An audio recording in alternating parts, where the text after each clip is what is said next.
broadcast network, AFTERBUZZ TV. Over 20 million weekly downloads in over 150 countries, and your #1 source for after-show entertainment.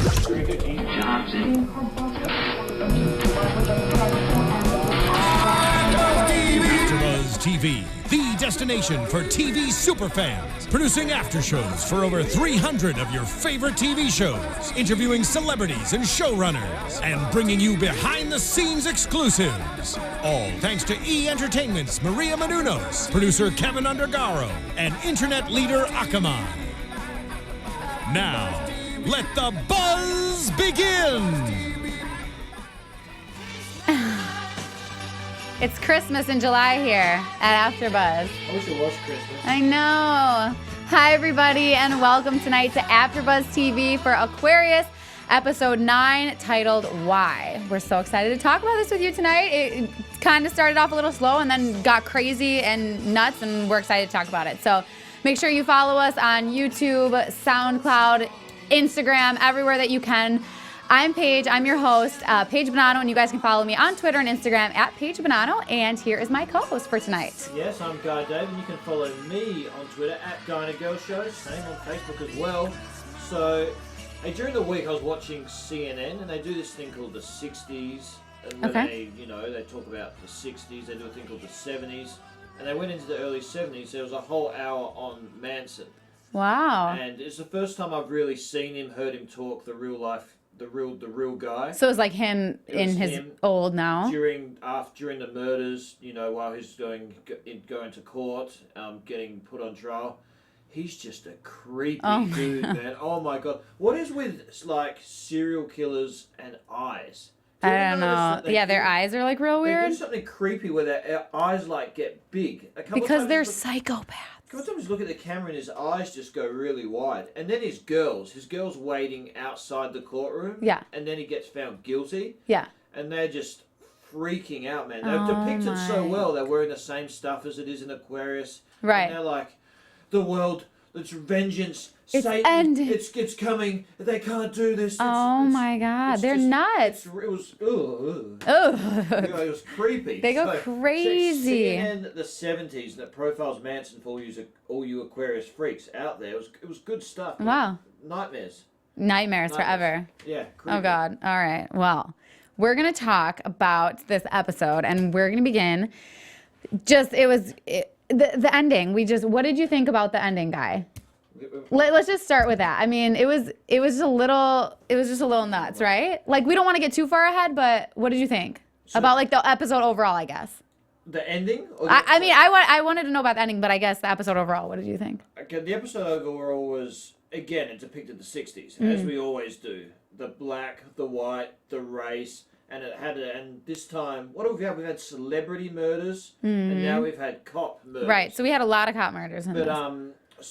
And this time the crime was solved. It's very rarely the crime is solved in the episode. So, well, it was solved in kind of a twisted way, too, that we'll get into. The ending, it's not often that they've sort of had a real teaser from the end of one episode to the next. This time they did by Manson spiking Hodiak's drink with his drug. Ooh, yeah. So now it's got my suspense even more up. Exactly. They don't usually have a teaser. It usually just ends the episode, then they sort of start fresh. And then they get the new what's happening next week. They show us a little preview and move on. Yeah. Now it's following on. But what's going on with NBC? Why can't we can't watch the rest now? They took it offline. I mean, before the season started, they had it all online, and then when the season started, they took it off. Did they always plan on doing that? Yeah. They always plan on doing that, just to get people excited, get people watching, and then. Because I went to watch the episode yesterday and I couldn't find it. I thought I was stupid. Oh. I couldn't work out the NBC website. No, I don't know. We'll have to figure that out. We got 4 more episodes, right? 4 more episodes after today, yes. So I guess let's just get into the beginning of the episode. Let's start. So we see right away that we come in and it's Christmas in the office, right? So we see Cutler in these Santa jeans, Santa pants, and I just thought that was hilarious. But so we see Cutler, and then we see, Brian is being a witness to Jimmy, and he doesn't want Lucille. He wants to get Guapo because he's the one behind everything. And basically, they're telling Brian that he can't arrest Lucille because she's his path to Guapo and to Jimmy's death in general. So he's got a lot of tracks to follow here. Yeah, which is now I can hear myself. Is that better? I was really struggling with that. I couldn't hear myself. There you go. But the life of undercover. You know, you always go for the big shot person Right. at the end. But he's finding out that he can't do that. He has to like go smaller and able to get the big guy. Yeah, yeah. And we see also that Mike is forced to have sex with Lucille, and apparently Lucille abuses him in some crazy ways that we don't want to go into and know about. But he was not having it. He was not. He was freaked out. He did not want to be with Lucille. He goes, "There's blood. There's blood." Oh my Look." God. And then That was a little intense. I was like, what? Yeah, you were shocked. Then you sort of looked at me and go, "Huh?" I was like, huh? What's happening? And then Shafe's just like, "Grow up. You're a snitch, and you get to have sex with, you know, the former. What is she? The former. She's the head, underworld, the queen bee of the Peach Pussy Cat. She's got a great job. And he's like, your life's not that bad. And he sort of looks terrified. Oh, now. he was not having it. And even in the scene where it was all going on, he was like the scariest cat I've ever seen. But, he looked like a deer in headlights when she went to have sex with him again and she put him against the wall. He looked like a 12-year-old kid sort of shaking. And then she's like, it reminded me of a Game of Thrones scene. Really? But then she's like, now I want you to hurt me. And I then didn't like that. Then all of a sudden he perked up. I didn't like that at all. All right, moving on from that. The twisted minds. Yeah. Yeah, so we go into seeing Ken and Charlie right away after that. And basically Ken's telling Charlie that he dug up the body, that the body's gone, the tracks are gone, there's no paper trail, the cops won't be able to find her. If they go back, it's just going to be rocks. And so basically he did his thing. He dug up the body and he says, "Now you have nothing on me. Now you can't haunt me," basically. This was an interesting conversation because Ken started out like he always does, which is being the aggressor, the assertive, saying, "All right, I've moved the body. You don't know where it is. The body doesn't exist. You have nothing on me. You have nothing on me now." And then Manson's like, "Kenny, I love you. Calm down." All the psycho babble. And then Ken changes and he confides in Charlie. They like start chatting and just start chatting about life. And he says, "I love you. I love you."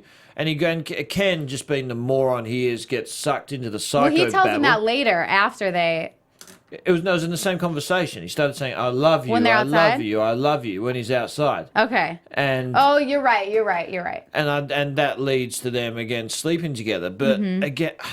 Well, we kind of see a really weird side of Ken because we obviously know that Ken is, getting kind of crazy and he's really messed up in the head. But when they're talking about the body of the girl that they killed, he goes, "Oh, did you grab her? Did you get her?" And he goes, "Oh no, I got it. It is not a she, it's an it." And he kind of seemed like he was a monster.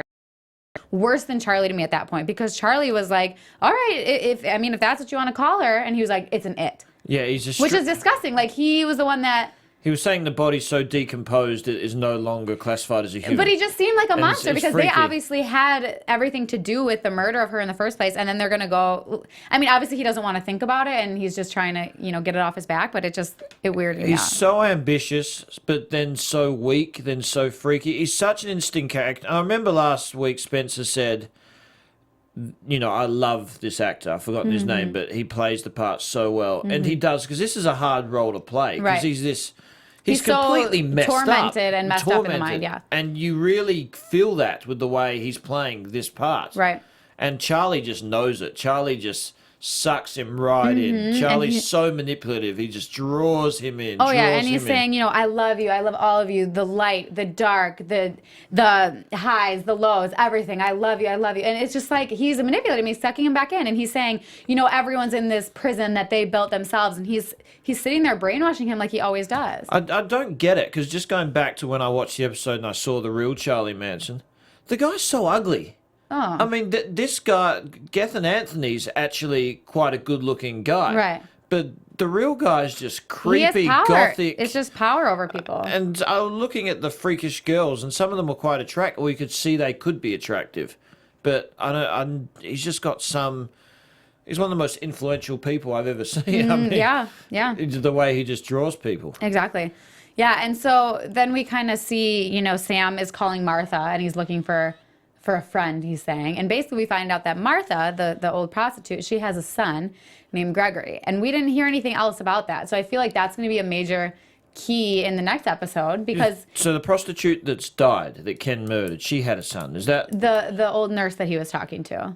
She had a son? Yes. Oh, I originally thought in the episode it was the prostitute that... Caroline is the prostitute that died. Okay, so Martha has a son called Gregory. Right. So we didn't hear anything else about that, so we're going to hear more about that, I'm assuming. That's just going to come 4 episodes left. We got a We're big gonna find climax the son. here. We're going to find the son, and they're going to be like, it's going to be a big thing, I think. Yeah, we got Hal, we got Ken, we got Sam tracking them down, we got the Republican race, Manson. It's all going to come to boom, one head on. And I get the feeling we're not going to see Ken in season 2. I kind of agree with that. I could see that. I don't know. Yeah, but it's Hodiak's he's on the trail. Right. He's on the trail. And I love too that we saw that Hodiak really stood up for Charmaine right at the beginning when the guys were all making comments about her and how she doesn't belong here and how she's cute and all this stuff. And Sam's like, hey, that's my daughter. And they're like, what do you mean that's your daughter? And he's like, well, she's somebody's daughter. And you guys should be standing up for her and you guys should be looking out for her because basically like I'm the father, you're her big brothers, like everybody should be looking out for her and not undermining her, basically. I love that little scene. It's classic David Duchovny. It just oozes swag, oozes coolness. Yeah, just the way he says it. He's laid back, he's leaning against the thing. He's like, it's not my daughter, it's someone's daughter. Someone's daughter. It doesn't matter. It might as well be his daughter. He treats her like a daughter. He never raises his voice, very rarely, but every word he says is prevalent, the way he conveys it. It's this skill he's got. So I love Sam as the character. Right. Exactly. This complex character. Yeah. Again, it's a testament to the acting we've seen so far. Exactly. Yeah, so then we kind of go into the scene at the Peach Pussycat, which we talked about a little bit before. I love that name. We see Mike hooking up with Lucille, and that was, a little intense there. Yeah, looked terrified. And Mike was not having it. He was extremely terrified, scared, did not want anything to do with Lucille. So then immediately after this scene that we see of them doing whatever they're doing, we see, a guy put up his black hood and he's all dressed in black and he comes in, walks into the diner and points the gun at the cop and he shoots him. And then that's the end of the scene right there. So we didn't get into all of it after. Right away, all we saw was he points the gun and we boom. saw just before that, again, the cops giving Charmaine a hard time. Who's your boyfriend? Or you'll be sitting back in the car with me. Or just... Right. Again, the 60s, she doesn't belong in the field. They had no respect for her. Mm-hmm. So you almost left... When the guy got shot, I didn't really feel sorry for him, even though I should have, because he was just being such a... I think they were all friends, and they were just kind of messing around. She didn't seem very upset. Well, she did seem a little upset. I thought they were getting stuck into her. I don't know. Yeah, but I guess she did seem a little... She's tough. She's quietly tough. Or she has to be. Or she wouldn't be in the industry. Right. Yeah, she did seem a little upset now that you mentioned But that was a little creepy. She was just like, no, I do not have a boyfriend. Yeah. Did you know what was going to happen when you saw the gun? When I saw that guy in the black, I was like, well, it was kind of funny because he was walking up like all slow, like right behind him. And Charmaine was sitting right there facing him. And I was like, how did she not see him? I thought that too. I mean, she could have, just... And he just pointed the gun. But she didn't see him, I guess. I guess she didn't see him. No, she missed it. But which is weird. That really got the whole episode going. It got the whole cops episode have been shot. Exactly. Yep. So then after that, that's the end of the scene right there. We see that, and then we go into Brian. He wants to talk business with Lucille and all this. He says that he clearly had issues with Jimmy in the past, and that he wants to know. He's asking him. He's like, where do I fit in this? Like, where am I going to come in, basically? And Charlie's guy is there, and he says that every time he sees Brian, he's a little bit different. He's like, every time I see you, you're different. What's up with you? What's up with you, dude? Like, and so we're kind of seeing that Charlie's guy is seeing that Brian is like kind of different. He seems like a cop to him. He seems undercover. Obviously, he doesn't know that yet, but like he notices that something little is off about him. No, it was observant by him. It was very observant. Well, I don't even think it's that observant. I think that he totally like comes off as like sometimes he just doesn't play it off well. You think he? Sometimes I think he's super obvious. Oh, interesting. I've said that since the beginning. Interesting. Since the beginning, when he was like digging through all of Charlie Manson stuff in the room, and like that guy was the guy that came in and saw it happen. Like he's always obvious about things in front of that guy. I wonder if they're going to start digging a little bit on Brian, those guys, They've Manson gotta. and stuff. They 'cause have to. What they can discover, he'll be in all sorts of trouble.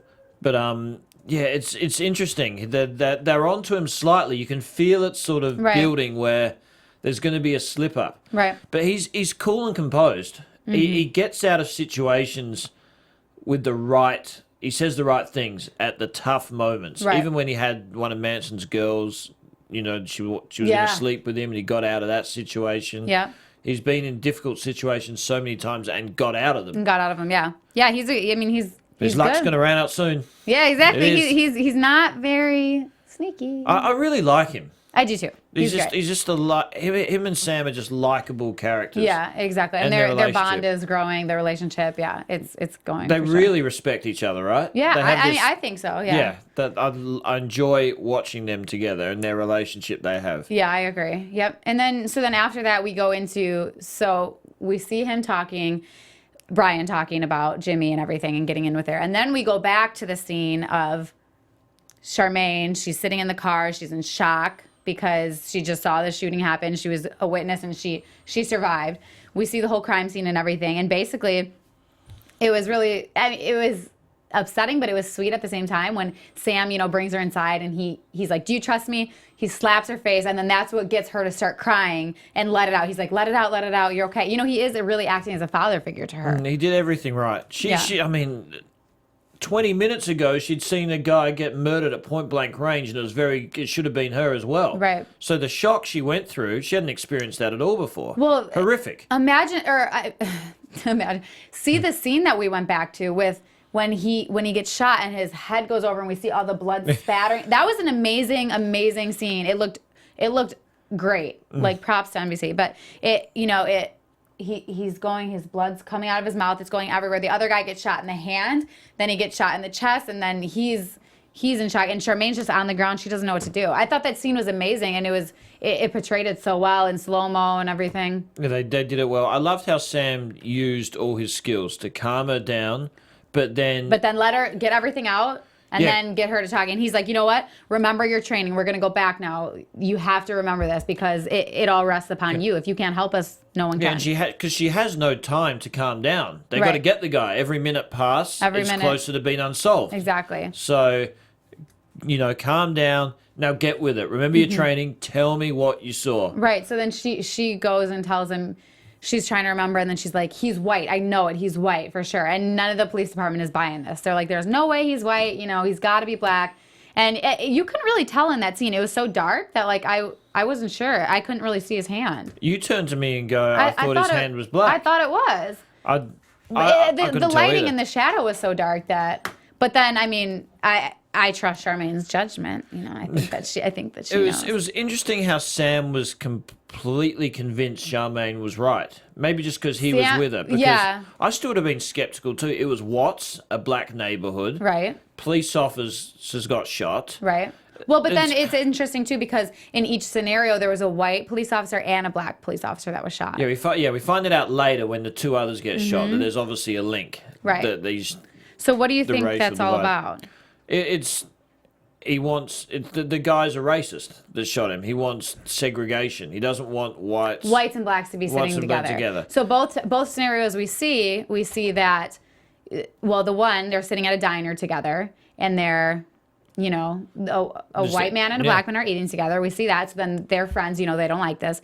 And then we go to the next one and we see a white police officer and a black police officer sitting in a car together. And maybe the fact that they're police officers, it's kind of like you guys should be enforcing the laws and we don't want you guys out of all people to show other people that this is okay for blacks and whites to be friends and sit together. And we know he's a white supremacist because they find the Nazi papers in his car. So he just hates, he's a racist. Exactly. He does not want and he's considering if a white man's with a black man, they're technically a black man to him as far as he sees it. Yeah, and then they go and get Bunchy on board, the Black Panther leader. So he comes in and we see him and he didn't want to help at first. And then, Sam's like, all right, stop talking to me like you're giving me a pamphlet here. And Sam did that brilliantly. Yeah. He said, brilliantly, he just said to him calmly, think about this. This is Watts. This is a black neighborhood. You guys, headquarters, are a mile away. So what? The cops are angry They Right. believe it's a black person. So what are they going to do? They're going to storm your place. Right. But I know I know it's that it's a white person. man, so you have to help me here. So yeah, exactly. You got to help me, and that got straight to him. He's like, "Oh gosh, I gotta find this out." Right. And the way Sam conveyed it to him, again, subtle, quiet, but straight to the point. His words last. Yeah. And I thought that was brilliant the way he did that. Oh yeah, definitely.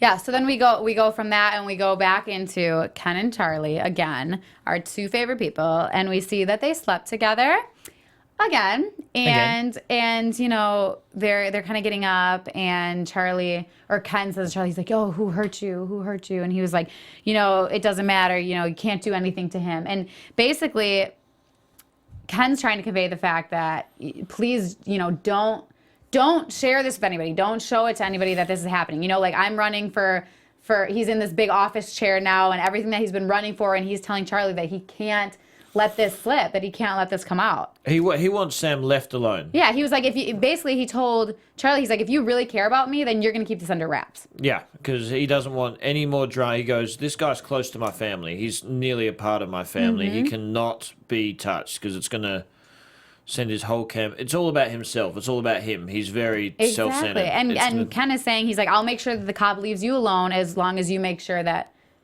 nothing happens to me and my family. He's such a weirdo. I just want to do such a weirdo. I want to do a character study on this guy.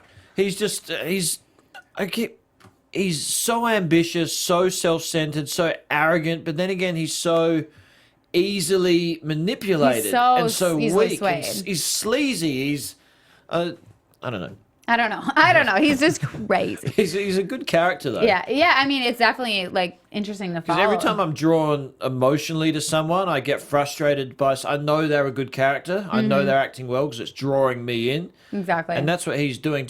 How long do you think his affair with Charlie's gone on? It's gone way back, obviously. Oh yeah. They've been. Well, they seem to have some. I mean, he's telling him that he loves him and that he'll do anything for him, and through this and that, through the highest, through the lowest, for everything, he's going to be there for him. And like, it's just that's how Charlie is with everyone, though. Ever since I think it was like the second episode or something, you said he's now slept with his daughter and his. So basically, Charlie slept with Emma and her dad. So that's all. The daughter and the dad have had affair or a relationship with the same man. Yeah, ever since you said that, I didn't pick that up, even though it's obvious. That's all I think about. Whenever I see them, that's all I think about. Yeah, I don't like that. No, it's not great. That's not cool. No. And and that must go. When does that go through Ken's head? Like, my daughter's also. Ken just doesn't give a. You know, he just doesn't care. Ken's concerned about himself and himself only. True. True. Everything else is. I mean, I do think that he cares about his daughter and his wife. Like, he cares about it, but in the end, it's.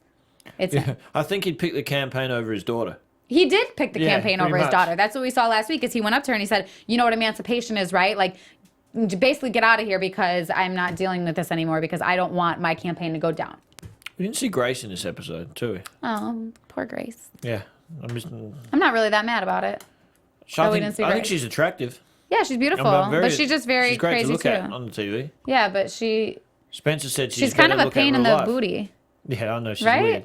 I don't know. She every time she's in an episode, it causes conflict all around. Yeah. Sam starts drinking heavy. Ken loses his mind. Emma goes crazy. Cutler gets involved. Grace just needs to get out the picture. She's got like 5 people she has picture. on a leash there. Yeah, exactly.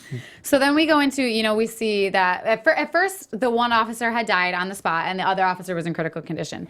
Then we go in, we see that the other officer has died. Yep. So everyone in the office is going crazy. Everyone's like, we're going to find this. We have to. We have 2 officers in our office that are dead. Like, let's do this.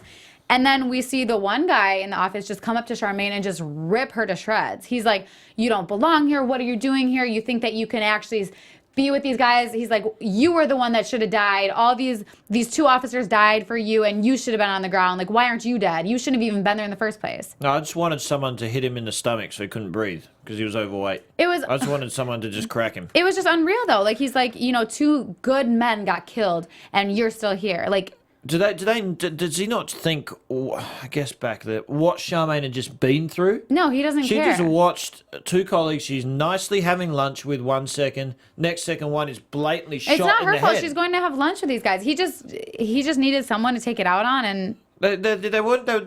They were working. They were on a drive-by. Well, it's just the fact that she's a woman. He doesn't want her there in the first place. No, just because she's a woman, it doesn't matter. And how another sexist, chauvinistic pig in the police force, right? Right. Well, I mean, it seems like most of them are. I thought Brian was going to hit him. Brian calmed him down. Brian sort of grabbed him.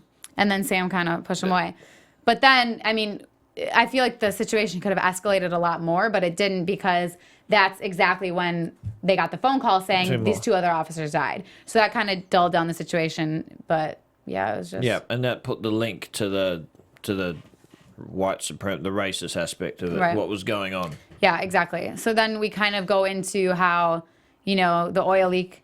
We see that there's an oil leak. They're looking for this guy, whoever it was that killed the officers. And then they're looking, and they finally see the oil leak. And they see where, the car might have gone. And they go in there and they see Glenn. His wife answers the door with her baby. And Brian comes up with this plan saying, who was it? Someone owed him $1,100. My dead uncle said he owed you money. I mean, that's not a really Bible story. I don't think. Hey, if someone came in my door and was like, I got $1,100 for you. The woman's just like, oh, how much is it? I mean, you would think if it just came at a random time, it'd be different. But like, this guy just shot all these people, and then this guy's gonna come to his door. Like, wouldn't he be suspicious? No, I thought that he was suspicious the whole time, though. Yeah, but the whole time he was, tapping his nails and like going real quick to try to get his wallet back. Yeah, but a guy that's gone around murdering people, a random guy comes, says you're owed money. Well, his wife's obviously in on this, right? Because she knows about it. She knows about it because she was really weary opening the door, the baby in her hand. And then we find out, when Shafe goes to start pull his gun and she's like, he has a gun on him, and she pulls a gun. Yeah, we knew she knew about it as soon as she opened the door because she sort of peeped her head through and was very wary of people. Yeah, and so basically at the front door, Brian drops the money. He does this on purpose so he can, give a look over to Sam. Yep. And so he gives a look to Sam, which cues him to go in the back, take a look while he goes inside. He sees the car. He sees the red streak on it. He sees everything is falling into place. And so he just goes up to the house, goes in, comes there in perfect timing, right? Pulls he grabs the wife and pulls his gun. That's the only way that's going to get, Glenn to put his down. Yeah, did Shafe make a mistake there? Was he not wary enough of the situation that his chair was see-through? You could see the gun coming out the back. I don't know. I know for us it's not really but for a police officer, should he be aware of all his he shouldn't surroundings? They were saying at the end that he shouldn't have pulled his gun before identifying who he was. Yeah. So... The case was nearly blown. They came in illegally. The case was nearly, which made me keep thinking how up until 20 years ago, just how hard is it to get a murder conviction? Because right now every murder case comes down to DNA. Right. You're done. You leave a little bit of hair, you're convicted. Your DNA's a match. Bam. Boom. Yeah. But 20 years ago, no DNA. So you had to. And really you're have guilty, legitimate you're proof. innocent until proven guilty. So you've had to. It's so easy to get away with murder back then. Right. Which is another reason why the cops were so panicking. They're like, any more time we waste, this guy goes. We got no witnesses. Well, Sam and Brian were getting in trouble there because they were like, you guys did an illegal search. You didn't have a warrant. And Glenn here is claiming that this stuff isn't his, this car isn't his, or the car is his, but someone stole it and then he found it a couple blocks away and didn't report it to the police. Whatever. So basically. And he doesn't have a report. No, he was clearly guilty, but he had enough excuses to get off in the court of law. But then Sam doesn't have a report. So he goes and he wants Charmaine to lie about it. And Charmaine is not cool with that, but then she becomes on board with it just because they're like, are you one of us or are you not one of us? And she kind of leaves her morals behind. And he said, are you going to stop trying to be one of us or are you just going to do it? And she's like, I'm going to do it. And he's like, okay, well, you better prove it. So again, Sam always gets things solved in an unconventional, this time illegal way. He had to do this to Charmaine. Right. Because he had to speak frankly to her or she wouldn't have done it. And there was a sense of urgency because if this guy's back on the loose, more cops were going to die. He's like, look at us. More are going to die unless you lie. And this is the first time we've actually seen him really fire up. Yeah, he was fired up. He knew the sense of urgency and he knew he'd made a mistake. But he got the guy. No one else would have got the guy but Sam. Right. But he didn't do it the right way, of course. Exactly. And sometimes it's hard to do things the right way. So because he just wants to put them away regardless of what it takes. And it's funny because, the DA comes up to him and he's like, if I found out anything, I found out that she's just as good of a liar as you are. And he doesn't doesn't care. They slap, high five, or whatever. He pats him on the back, and they go their ways. I really like that moment. He said, "I know you're lying," and Sam sort of chuckled and said, "Well, you're never going to find." It's like the DA. The DA said to him, "We're not going to get a conviction because of this. Sam, you go sort it out." Right. So Sam did sort it out, got witnessed the confession by Charmaine. The DA and then doesn't he's sort care. of like, "Oh yeah, he wants a conviction." And he doesn't technically. So yeah. Yeah. And yeah, I think Charmaine had to lie. She's under oath, I know, but that girl's going to walk free. Exactly. I don't know. I don't know what's right in that situation. But what did you think when she said to Sam? What she said to Sam at the end? That's yeah. a low blow. Yeah, so she basically said, my father growing up was a drunk. He smelled the booze every night, blah, blah. And she goes, you know what you smell like to me? Home cooking. And she also said, but charming as well. He was a drunk, he stunk of booze, but he had this weird charm about him. Yeah, and she goes, you know what? You smell like home cooking. And she sort of paused before she said home cooking. You know what you smell? Home cooking. You would no longer be in the police force if Sam wasn't there. You wouldn't have survived. He's been your biggest supporter. She has a right, though. Yeah, I know, but I feel like she kind of has. She didn't want to lie. Charmaine doesn't want to leave her morals behind. I know, but she wants to be a police officer that bad. Can you imagine if she didn't lie? She would be out. She'd be gone. I don't know. If she wants to stay in the industry, she's got to do some that's pretty immoral stuff. I know it was part of the decade. I know, part of the era they lived in. But I know Sam has been nothing but good to her. Sam tries to help her. He tries to help her in any way that he can. He has a soft spot. I think a little bit of a low blow on her behalf. Yeah. I don't know. I kind of liked it. But then again, she is messed. She did watch a guy get shot in the head. So she's right. Exactly. We can't blame her for anything. I don't really think. Did Sam take offense to it? Really? No. Sam's got thick skin. No, Sam. Yeah, he gets it. Yeah, he's pretty cool about everything. Yeah. Really. And it's still Christmas during all this. Like, this is like the worst time for all this stuff to happen. Like, that sucks. It's Christmas and everyone's just sad and dying. Yeah, it's just life of a police officer in the 60s. Yeah. Just life of people in the 60s. There you go. And then setting up in our last scene in this episode, this crazy episode, we see Charlie Manson and Sadie sitting in the bar and dropping LSD into Sam's drink. Yeah. So that's setting us up for some craziness next week. I like that whole last scene because it felt Christmassy. He had the Christmas drink. But poor Sam is sitting in a bar on Christmas by himself, like drinking a martini. I think it's just, you don't feel sorry for him though, because it's just who he is.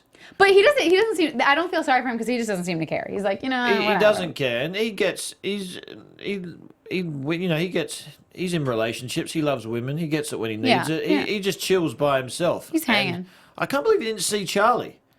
Oh, didn't see Charlie? Charlie was there to be seen. I guess. Well, I feel like he was kind of hiding in the corner back there. He was hiding.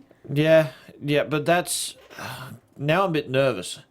Like Sam's. Well, Sam's gonna be like. He's gonna do something stupid. Messed up because he's gonna sip on that whole thing. He's gonna drink the whole thing. He's gonna be real messed up and loopy. And Charlie's gonna do something to him. Yep. So then, start of the next episode. I guess we're gonna go straight into it. Was Brian Brian wasn't there? In the bar? I thought I saw him, but I didn't see him. No, it was just Sam. It was just Sam. Yeah, So no one knows. Sam's in a bit of. Oh no, he's gonna do something stupid. Happen because we know how he is when he drinks heavily. Right. All right. Well, let's get into predictions then with that. You ready? What are you thinking? I'm waiting for a little noise. Your that thing. AFTERBUZZ I love that TV thing. Predictions. What are you thinking, Guy? The obvious prediction is, leading on from the episode, Sam's going to do something stupid towards Manson again or towards somebody. Mm-hmm. Brian might get involved again, but this time might hurt his cover. Mm-hmm. I think so. But just going outside of the box, we haven't seen Sam's son for a while. Right, that's sort of cooled off.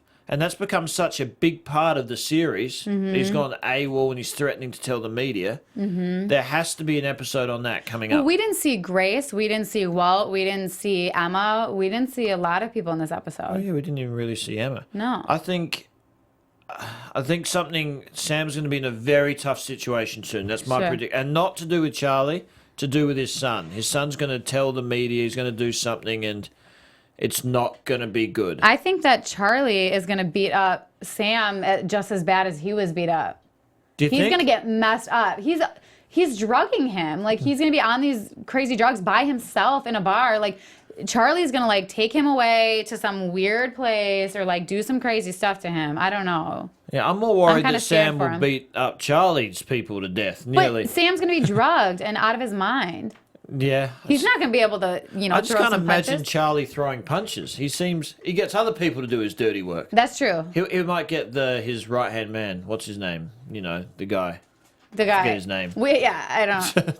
The guy. So yeah. that's your prediction? Charlie, that's my Sam's prediction. going to have a few bruises He's gonna thanks have a few to Charlie? bruises. Yeah, exactly. Interesting. Exactly. No, I'm actually looking forward to next episode now because he's full of LSD. Exactly. I mean, you got to it'll get be- excited when it'll he's be drugged cool. up like that, right? Oh, for sure. Yeah.